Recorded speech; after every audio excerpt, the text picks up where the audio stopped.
नमस्कार, मैं हूं विज्ञान प्रकाश और पेश है इस हफ्ते का परिवर्तन। इस हफ्ते जिस शख्सियत के बारे में हम बात करेंगे उनकी बहुत बड़ी भूमिका है मेरे हिसाब से इन चुनावों में भारतीय जनता पार्टी के लिए। जिक्र कर रहे हैं हम केशव प्रसाद मौर्य का।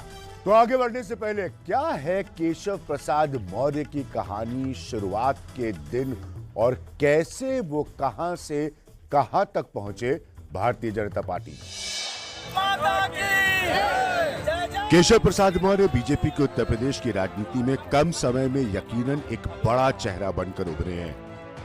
बल्कि खास बात यह है कि उनकी राजनीति का सितारा भी चमका बीजेपी के साथ, यानी कि 2014 में लोकसभा की हुई ऐतिहासिक जीत के साथ। इसी चुनाव में पहली बार फूलपुर से वो 2014 में सांसद चुने गए।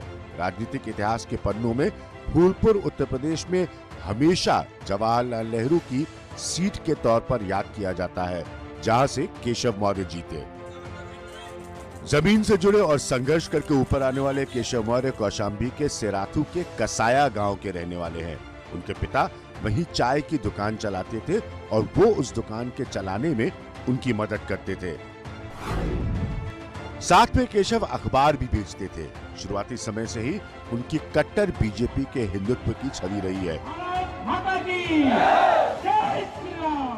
वजह इसकी है कि वो 15 साल की उम्र में ही विश्व हिंदू परिषद से जुड़ गए और 1989 से 2002 तक प्रदेश संगठन में विश्व हिंदू परिषद के वो मंत्री भी रहे।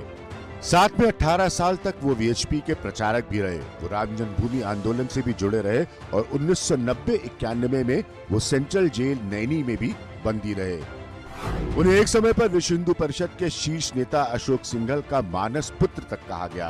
लेकिन चुनावी राजनीति में असली इम्तिहान होता है चुनाव जीतना, और शुरुआत में केशव प्रसाद मौर्य इसमें बुरी तरह से फेल हुए।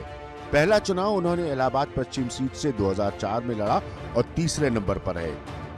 ठीक यही हुआ 2007 में भी उनके साथ। सीट वही थी इलाहाबाद पश्चिम और केशव मौर्य फिर बीजेपी के टिकट पर तीसरे नंबर पर आए। मगर 2012 ने सियासी नसीब बदला और वो लड़े और जीते उस सीट से जहां के वो थे, यानी कि सेराथू। इस बार भी वो वहीं से चुनाव लड़ रहे हैं।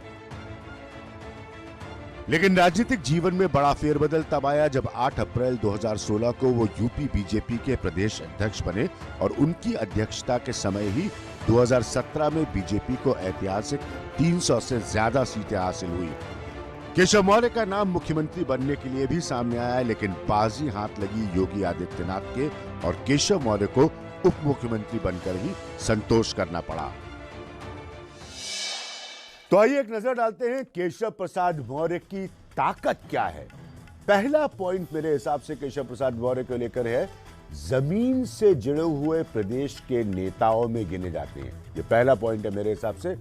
दूसरा पॉइंट मेरे हिसाब से यह है कि स्वामी प्रसाद मौर्य के जाने के बाद मौर्य समाज के बड़े नेताओं में गिने जाते हैं भारतीय जनता पार्टी के लिए। यह महत्वपूर्ण पॉइंट इन चुनाव में। तीसरा पॉइंट मेरे हिसाब से है कि यूपी में बीजेपी के पिछड़े की जो राजनीति है, पिछड़ों की जो राजनीति है, उसका बड़ा चेहरा है। चौथा पॉइंट मेरे हिसाब से यह है कि 5 साल डिप्टी सीएम रहने की वजह से प्रशासनिक अनुभव अब उनके पास है, जो पहले नहीं था केशव मौर्य के पास। तो इन सब मसलों पर बात करने के लिए जिस शख्सियत का हम जिक्र कर रहे हैं वो खुद हमारे साथ है, यानी कि केशव प्रसाद मौर्य खुद हमारे साथ है। केशव जी, पहला पॉइंट जो सीधा सा मेरे लिए आपके लिए सवाल बनता है वो ये कि स्वामी प्रसाद मौर्य के लास्ट मिनट पर जाने के बाद आपके लिए जिम्मेदारी और चुनौती दोनों कितनी बड़ी है भारतीय जनता पार्टी के हिसाब से? मैं मानता हूं कि हमें किसी जाति की सीमा में, किसी अगड़े पिछड़े अनुसूचित की सीमा में भारतीय जनता पार्टी को अथवा मुझे बांध करके देखने की आवश्यकता नहीं है। हम सबको साथ लेकर के चलते हैं, हम सबके विकास के लिए काम करते हैं और हम सब को 5 वर्षों के कार्यकाल में डबल इंजन की सरकार के माध्यम से जो उनके जीवन की प्राथमिक आवश्यकता थी उसे पूर्ण करने का काम किए हैं और इसका व्यापक प्रभाव आम जन के ऊपर है।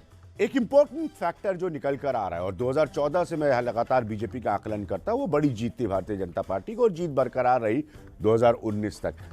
अगर प्रतिशत के हिसाब से देखें तो जितना बड़ा प्रतिशत ओबीसी वोटों का भारतीय जनता पार्टी को मिला, किसी और पार्टी को इन चुनाव में नहीं मिल पाया। इसको कहां तक होल्ड कर पाएंगे आप, कहां तक रिटेन कर पाएंगे आप? देखिए, जब आपके जो सवाल आ रहे हैं उस सवाल के आधार पर आप केवल पिछड़ों पे लेकर के जा रहे हैं। हम तो कह रहे हैं हम अगड़े पिछड़े अनुसूचित की त्रिवेणी भारतीय जनता पार्टी है, नंबर 1।